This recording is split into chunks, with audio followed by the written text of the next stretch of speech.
Greetings. I'm James Duban. I'm the Associate Dean for Research and National Scholarships in TAMS and the Honors College.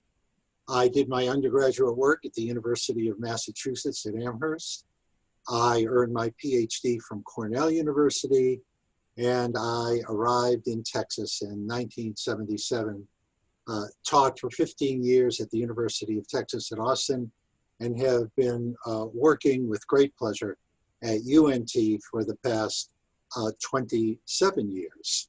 I organize undergraduate research, and I also direct students who are seeking nationally competitive scholarships. Well, I organize and undergraduate research experiences for students in TAMS and in the Honors College. I encourage students to go out and seek mentors among faculty members who are eager to oversee students who are conducting undergraduate research. And I'm a firm believer, as are many of my colleagues, in the value of what is now called research-based undergraduate education.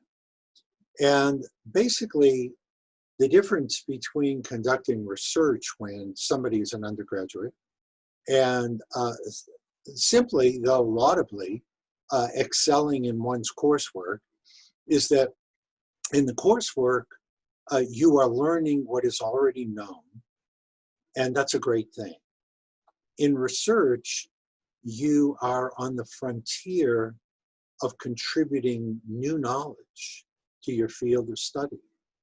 And when one conducts research, usually under the auspices of a research mentor, one learns a methodology.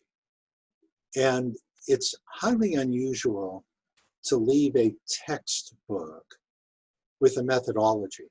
But that's what you learn when you're working one-on-one, or if you're in a lab, 1 in 15 or so. You're learning a rigorous research methodology. And this is what I like to refer to as the discipline of the discipline. And once again, where does it lead? It leads either to an individual contribution of new knowledge to one's field of study, or it leads to somebody's making a contribution as part of a lab or as part of a team, or in the humanities by doing one-on-one research, staying in the library, reading manuscripts, and so on. So it's a wonderful thing to be on the forefront of making contributions to one's field of study. Now, that leads to the second part of what I do, and that's to encourage students to apply for any number of nationally and internationally competitive awards. By the time you become a college senior, we want you applying, if you're in STEM, for the National Science Graduate Research Fellowship, $130,000 spread over 3 years of graduate study. We want you applying when you're a junior for a Harry S. Truman Scholarship in public service and public policy. Regardless of your field of study, by the time you're a college senior, we want you to vie for Rhodes Scholarships or the British Marshall Scholarship or the Gates Cambridge Scholarship, all three of which would take you abroad for 1 to 5 years, all expenses paid, to pursue your next degree or your next 2 degrees with the Gates Cambridge. Now, what's the tie between the research and these national and internationally competitive awards? The tie is that the national scholarship organizations look for contributions that undergraduates have made to their fields of knowledge while they were undergraduates. In other words, what one does because it is intrinsically worth doing, that is the pursuit of research, that is the production of new knowledge, becomes the leading criterion for your earning a nationally competitive award.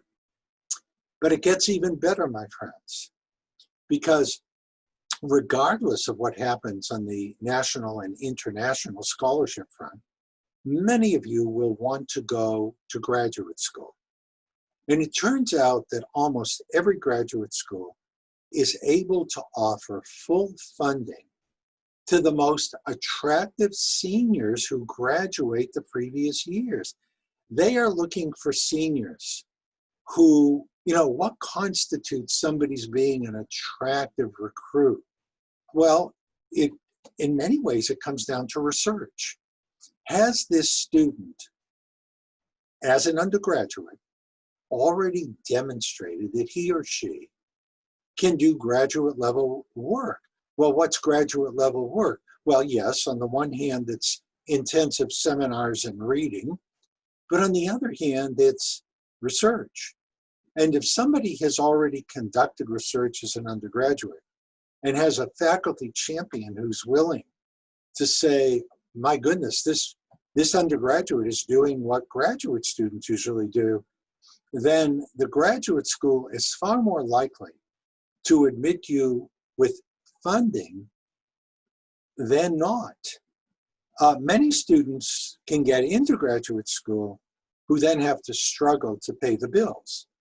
And the bills over a 5-year period, depending upon where one goes, public or private, can amount to anywhere between $175,000 up to $500,000. But always keep in mind that the best graduating seniors, and that would be you, do not have to pay to go to graduate school. They are paid to go to graduate school. What does it come down to? It comes down to undergraduate research and productivity.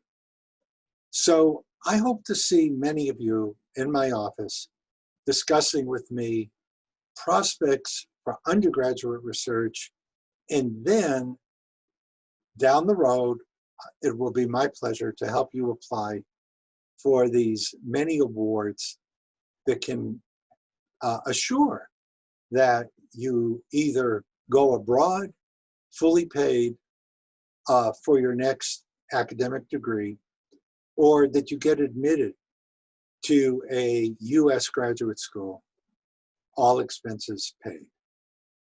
I look forward to meeting you.